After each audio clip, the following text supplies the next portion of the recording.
Key comic books by issue number, episode number 3 with Joe from 360 Comics coming up next on this video from Bronzeville Comics.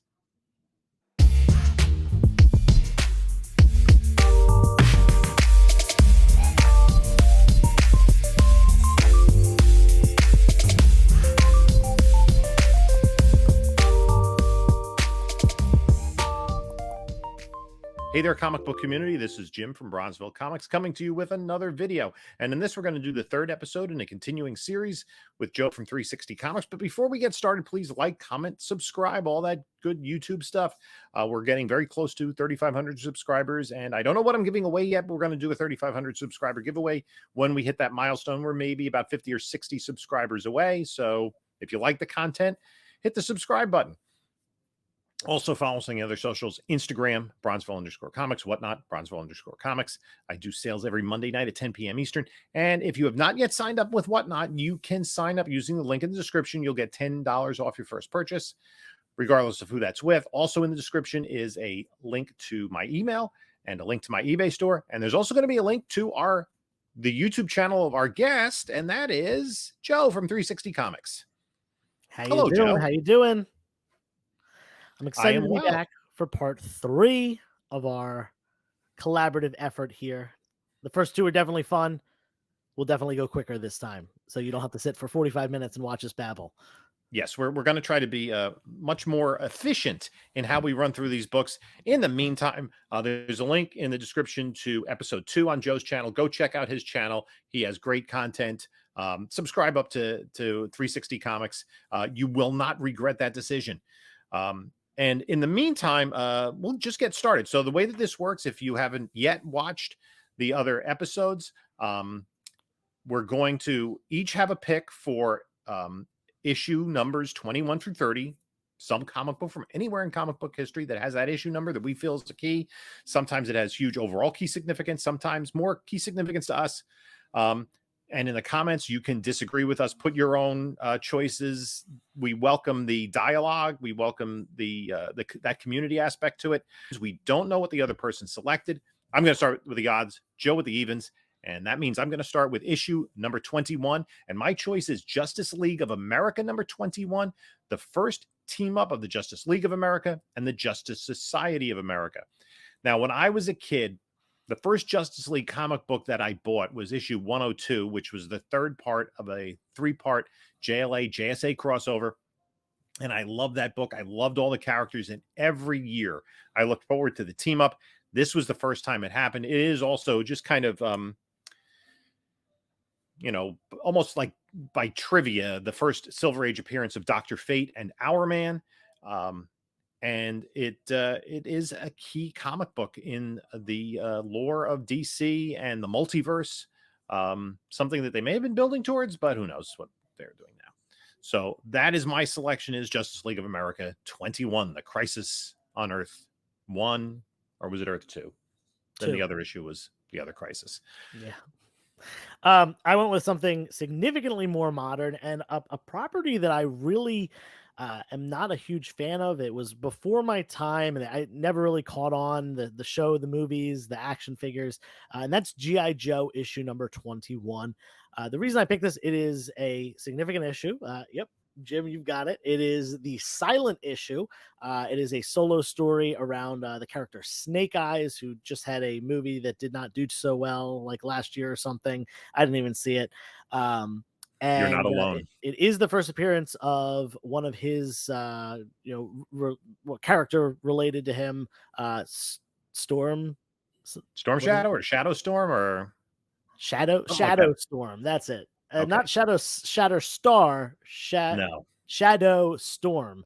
Shadow Star would be a pretty cool crossover with G.I. Joe, wouldn't it? Yeah, sure. Any of the X-Force characters with their pouches and muscles. Anyway, back on track, so we don't end up with a 45-minute video again. This issue is really cool. It is completely told with the pictures, the art, the panels. There are no words in this entire story, which is really cool. Definitely, there have been multiple YouTube channels that have an analysis of this book or a run through. So definitely go check it out if you haven't yet. It is a pretty pricey book for that significance. In fact, did go through multiple printings. So make sure you do get that first print if that is what you're looking for. But on to number 22. Now, I had a really tough time with this, and I knew what you were going to pick, Jim. So I stayed away from this. Maybe. Yeah. I had a hard time because there's two related properties that butt heads here, and I had to go with my favorite one. And I'm waiting for it in the comments below. I'm sure someone's going to say it, so I'll say it first. But my choice is Archie's Madhouse number 22, which is the first appearance of Sabrina the Teenage Witch. I grew up watching the Melissa Joan Hart show. I've been watching the Chilling Adventures of Sabrina on Netflix or whatever as well. Cool character, definitely something that has stood the test of time and been rebooted and successfully rebooted. The comics as well. There was a Chilling Adventures run recently, but I understand people are probably going to say something about this because Archie himself did debut in Pep 22. I had to make that choice. I am not a fan of Archie, and it is Archie, Jughead, and Betty's first appearance. So I did go with the Sabrina one because that is more my thing, but I definitely understand the cultural significance of Archie himself. It's funny because I think you think that I'm going to go with Showcase number 22. Are you not? Hal Jordan Green Lantern. But after much agonizing, and I'm a huge fan of Green Lantern, he's one of the huge characters in DC Comics. He's had his own movie, unfortunately. But listen, Hal Green Lantern never had a number one hit single. He never had a he is not the name of an entire line of books. Okay. Wow. And I went with Pep Comics number 22, the first appearance of Archie Andrews, because of the significance of the character in American popular culture and in the comic book history. It's Archie Comics, right? It's no longer whatever it was back in the day, right? They changed the name to Archie or something, yeah, because he was the flagship title and he carried a certain brand of comics. Again, not something I largely collect. I really, I have some Archie comics that I've got as part of collections and stuff, but it's not, any run I'm trying to fill. But you can't deny the cultural significance of Archie.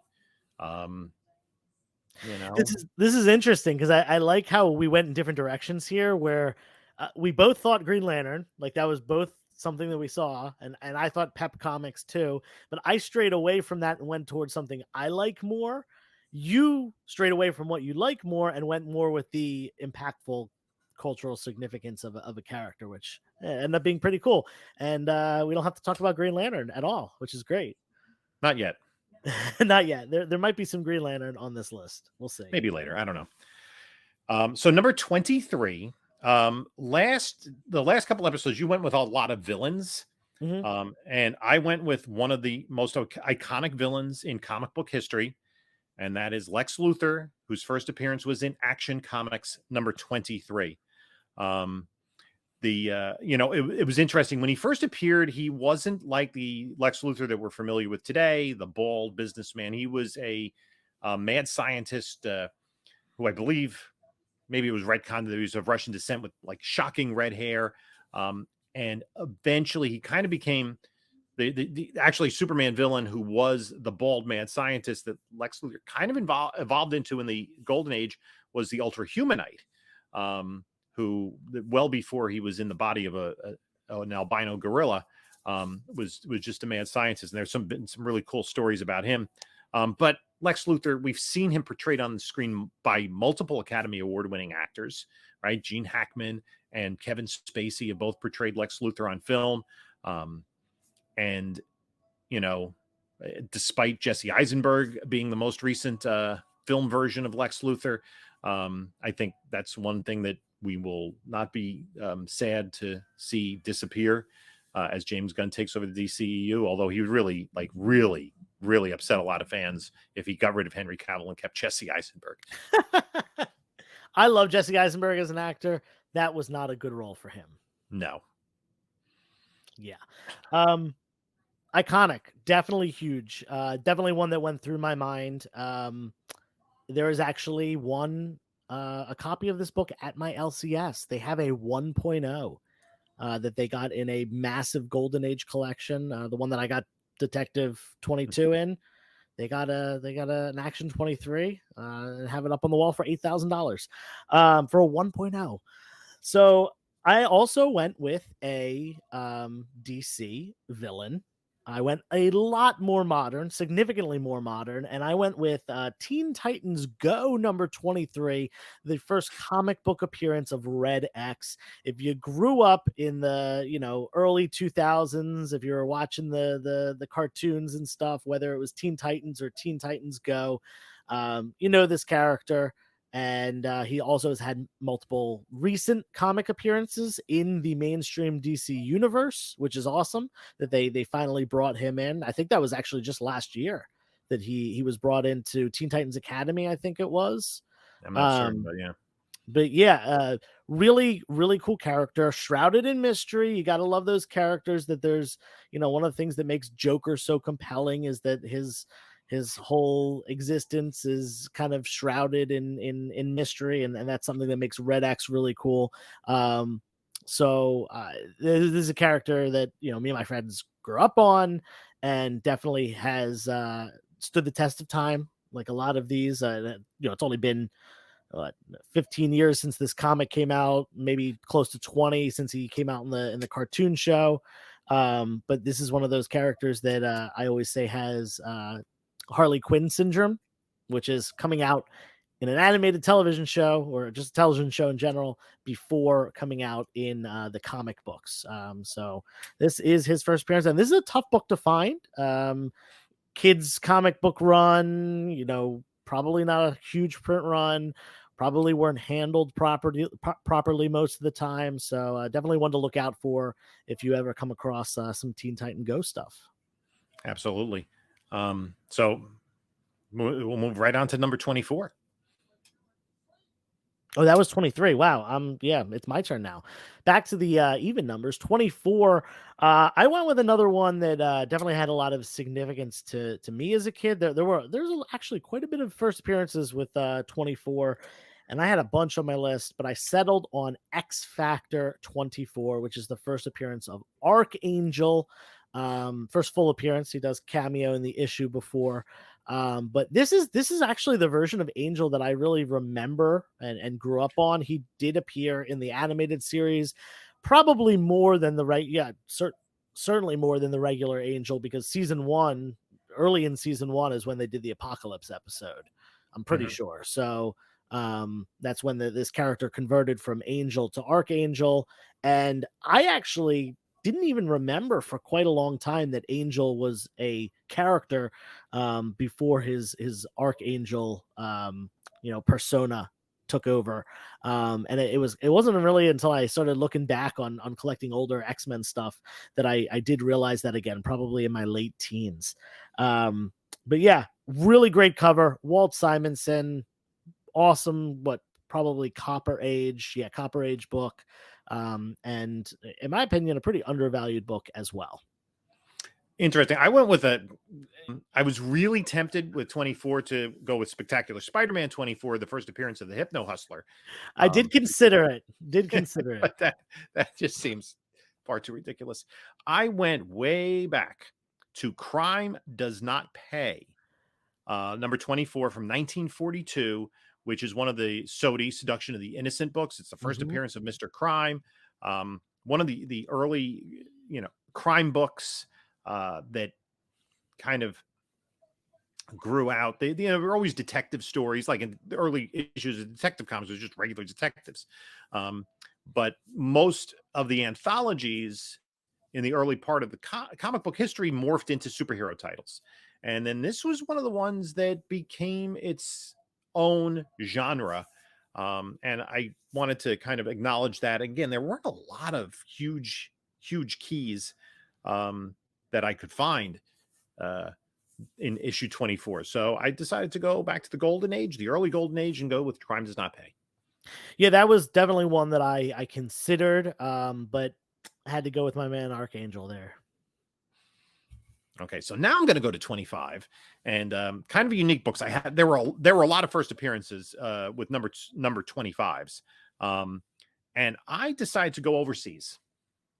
I went to Marvel Man number 25, the first appearance of Marvel Man, who his name changed, and that's basically the character that Alan Moore reimagined as what we now know as Miracle Man. What happened was they were publishing, I guess, reprints of Fawcett stories, and issues 1 through 24 were Captain Marvel, which we now know as Shazam. And then when Fawcett went out of business and they ran out of stories, they made their own character who was very similar to Captain Marvel and said Komoda instead of Shazam. And they started with Marvel Man comics. So that's an impossible book to find because it's a British comic book from, I think it's 1954, maybe it's late golden age. Yeah. And it's just an absolute ghost of a book. But I thought that was just kind of a little bit of a different and fun selection. Yeah, I really like that. There were a lot of choices here. A lot of first appearances. Suicide Squad and Deathlock, lots of them. But I went with the Golden Age book here too. I went as a huge fan of horror, pre-code horror, and very gory covers. I went with Witch's Tales number 25, which is a pre-code horror book with one of the most graphic covers on it. There is a severed and decaying head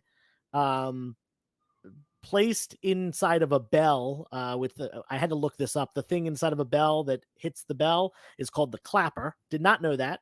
But someone has replaced the clapper of like a bell tower bell with a severed and decaying head. So really gory, really awesome. Definitely very, very pre-code horror, and a very, very expensive book. One that I would love to own someday, one that I likely never will. Got to dream big, Joe. Got to have the big goals in mind. Yeah. Oh, so, my turn, right? Yes. While you're doing number 26, I'm going to open up a package that came in the mail from eBay today. So go ahead. Does it have to do with number 26? Maybe. Go ahead.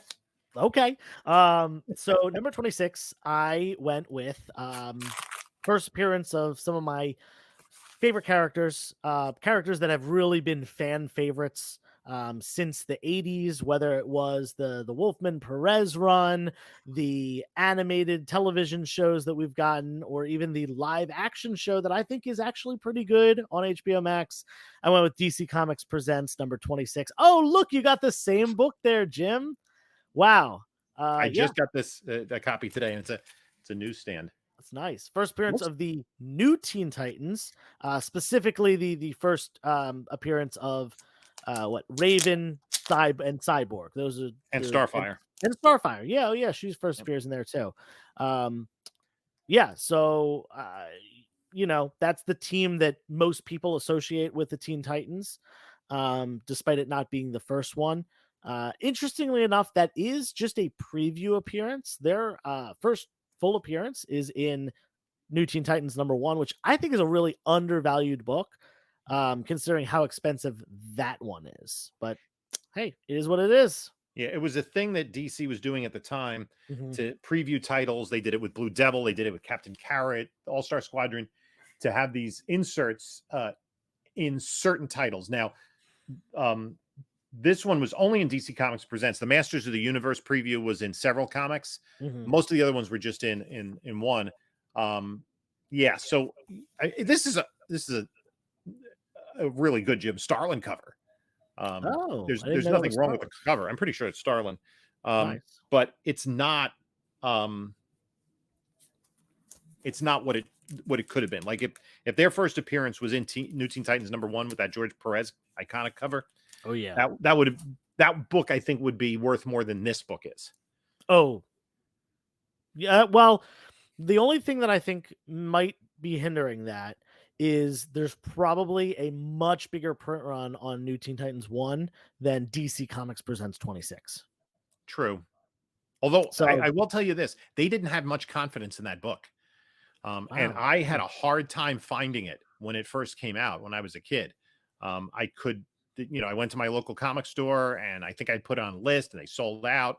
And I had to get it at a comic show Mhm. shortly thereafter because I kept going to the comic store and they didn't have any more copies. So I don't, it would be interesting to see if there's any estimates of the print runs of that book. Um, Yeah. I'll tell you, I also had a really hard time finding it when it came out because I was negative 10 years old and I could not possibly have found it.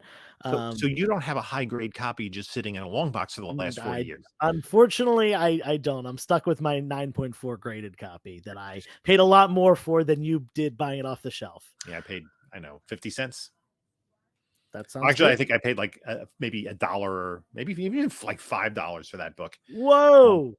Big money back then. anyway, yeah, and the other thing too is with the you'd mentioned the Teen Titans Go comic book. That Teen Titans Mhm, Go TV series has made those characters iconic for an mhm. entire generation And the of Teen viewers. Titan the early 2000s was just called Teen Titans, and that one was more my generation. Teen Right, Titans Go is more like the Gen Z exactly. version of the show, The but Gen Z and still. younger, like my kids, Mhm. enjoy Teen Titans Go Right, because right. it has that appeal to kids, and every kid knows that. I mean, I make a reference in class about Robin's tiny hands, and they know what I'm talking about.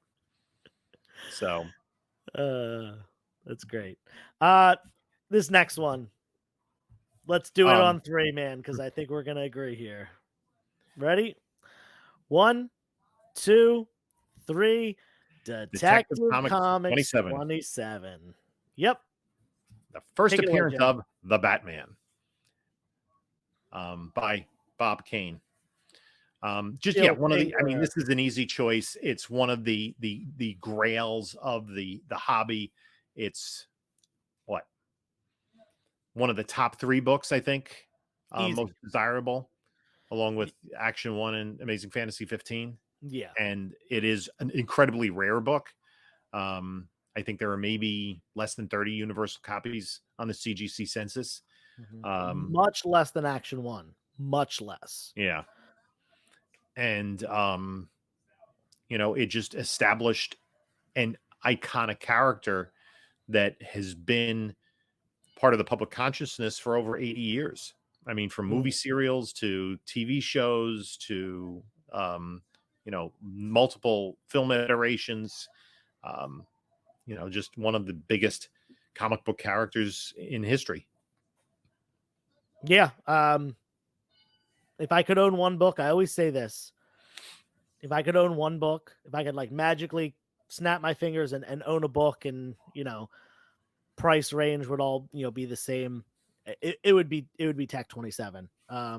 It is significantly rarer than even Action Comics #1 and eons rarer than Amazing Fantasy 15, which, that would be the other book that I would love to snap my fingers and have. But that book, is a Silver Age book. There's just way more of them out there. Yeah. Tech 27, first Batman. I I would buy a page from it. I would spend a significant amount of money on a page from it. I've seen some pages go for only a couple $1,000, but But like the Slam Bradley story went for, less money yeah. or Oh, ad yeah. pages going for, 2,000, $3,000. So yeah, I mean, man, I got to give my leg to have a page with Batman at least on it. That'd be amazing. Um, yeah, this just is, there's no argument, unless your personal love is another 27 that you need to have the third appearance of Green Goblin. I don't know if that's 27, First probably Hank something like Pym is that. probably the next best book. Sure. Yeah, there you go. Yeah. Tales of Suspense Too astonished. 27. Um Tales of Astonish 27. Yeah, you're right. You're right. So yeah, that was an easy one. Moving on to 28. There are a lot of them. Again, uh I I went with one that was more up my alley as far as the stuff that I enjoy. Um, I had a tough time here because something that I really like is the darker characters, the more macabre characters, and there were a couple different choices. So I went the one that was more my time period, which is the 1990s, and I went with Ghost Rider 28. It is the first cameo appearance of the Midnight Suns, as well as the first book in the 6-issue Midnight Suns crossover through Ghost Rider, Darkhold, Morbius, Spirits of Night Vengeance. Riders, and Spirits of Vengeance. Yeah. Each of them has a book, except for Ghost Rider has the Cat books. They have the first and the last book, the first full appearance and first cameo appearance of the team. I really hope they do something with this team in the MCU. Moon Knight is a great choice. Daredevil is a great choice. I assume there's going to be some version of Ghost Rider. So yeah, I hope they do something with that, and maybe they'll even bring Jared Leto's Morbius into the MCU. It's Morbin time. It's Morbin time. Maybe not. And I'll pass this over to Jim for his 28, which I think I can guess, but maybe not. Yeah, I went with Raven the Bold 28, the first appearance of Starro the Conqueror. Yeah. Starro, major character now that he appeared in the Suicide Squad film. Definitely nothing else significant about that book. Also, the first appearance of the Justice League of America. Oh, right. That was what I collected first and foremost as a kid was JLA. You know, I got that. I've gotten that book every month for the last 50 years that it's come out. And it's also the first cover appearance of both Aquaman and the Martian Manhunter. Because what's interesting is in the early Justice League books, Superman and Batman were kind of relegated to the background. They didn't appear on the cover. It was Flash, Green Lantern, Wonder Woman, Aquaman, and Martian Manhunter who were the cover features. And then I think DC realized, well, maybe we should put those two big guys on the covers to, you know, maybe get a little more traction and get some more kids grabbing them off the newsstand. But I mean, it's, you know, one of the iconic teams in comic book history. I think the Justice League of America inspired both the Fantastic Four, according to, you know, some perhaps apocryphal stories about whoever was playing golf and told Stan Lee what to create. But you know, the Fantastic Four and the Avengers both followed the Justice League of America, so they weren't the first team of the Silver Age superhero team, but they kind of repeated, as I said. Gardner Fox, who created the Justice Society in All-Star Comics 3, also created the Justice League here in Brave and Bold 28.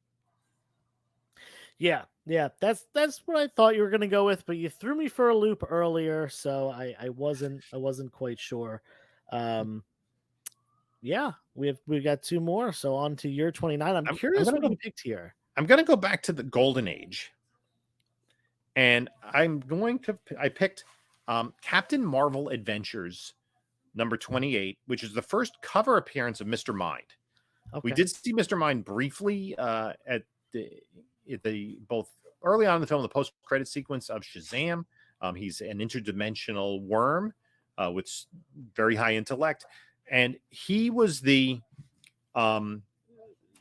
antagonist in an ongoing series of stories that ran for well over a year in Captain Marvel Adventures. It was really the first serialized adventure. You know, every story up until then was very self-contained.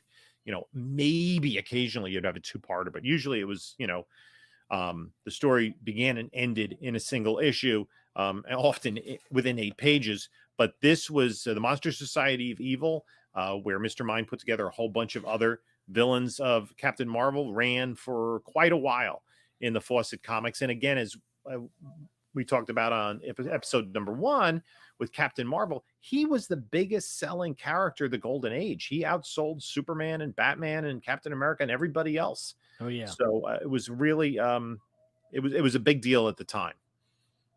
Nice. Yeah, I coincidentally also went with a Fawcett book.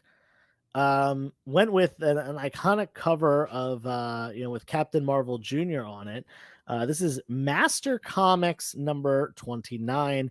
This is a really interesting cover, World War II era, and we have Captain Marvel Jr. Spanking Hitler and Tojo, the leader of Japan at that time, right? The Japanese military. Yeah. He was like the not the like president, but he was the military leader. Yeah.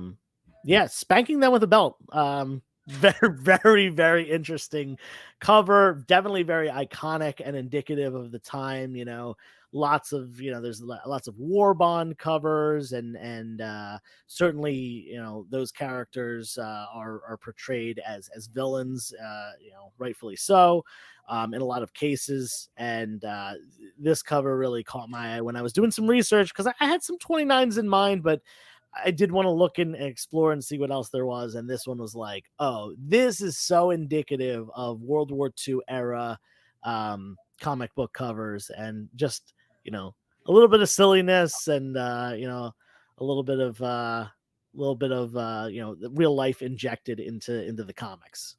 Yeah. And the cover art was by Mac Raboy, who's one of my favorite artists of the Golden Age. And Captain Marvel Jr. was the favorite comic book character of Elvis Presley. Really? Mm-hmm. If I haven't seen the movie, but in the trailer of the Baz Luhrmann movie that came out last year, yeah, when he's sneaking into the circus, he's wearing like a blue shirt with a cardboard yellow lightning bolt. And when you look at the Elvis, Fat Elvis with his jumpsuits, they were kind of styled with the short cape and everything on the Captain Marvel Jr. costume. Cool. All right, on to our last one. And this one, I went out of my comfort zone here. I chose a Superman book. This is something that I really don't do, because I am not a Superman fan. But I went with Superman number 30.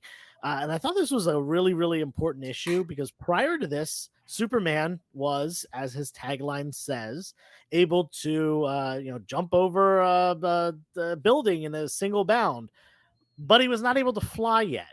So this was the first issue in which Superman was portrayed as having the power to fly, which really, unless you were around prior to that time, you probably have memory of Superman flying, because he has in pretty much every appearance since then, except for when he was not saving the person who's in the river on that one World's Finest cover.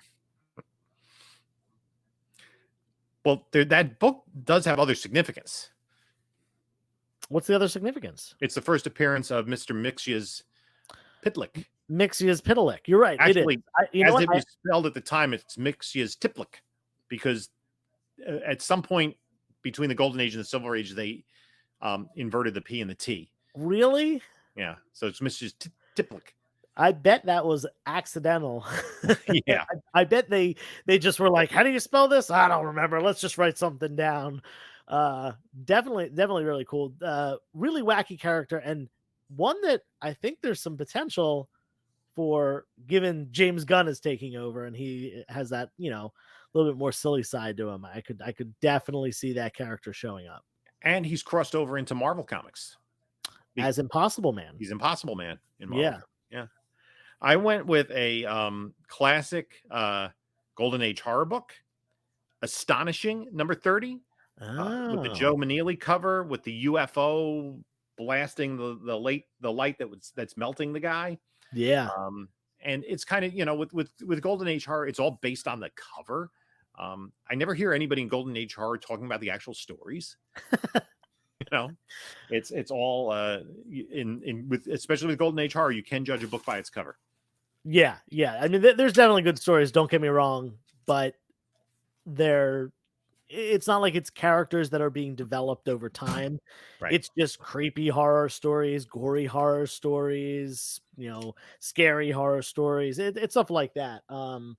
Certainly that cover, I'm actually trying to complete that run, which is tough to do, because it's, Atlas pre-Marvel. There's not a ton of issues, but a couple dozen, and especially issue 30. I think that's probably the most expensive one in the run, even more so than well, there is no number one. I think it starts with 3 or something like that. But nonetheless, that is a book that is very high on my Golden Age list, and I forgot to include it. So, Jim, I'm glad you did, because I didn't realize that was a number 30. And I went with a Superman book instead. I think we switched for that one. Is this going to be a pattern as we get to like the last book of my lists? Because you did it last week with number 10 with Tomb of Dracula.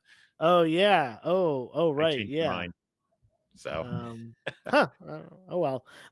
Yeah, you come up with some good ideas, and I'm sure there's going to be a bunch of ideas in the comments down below. Hint, hint, absolutely. leave yours so we can see what you're thinking, and of course, make sure you give us the like on the way out. Absolutely. And, we'll be on Joe's channel tomorrow. There'll be a link in the description. Well, I actually have a playlist together. I'll try to put the playlist in the description as well. So you can just watch all of the episodes of our key comics by issue number. So until tomorrow, um, this is Joe and Jim saying, Turn the page, wash your hands, and and enjoy your comics.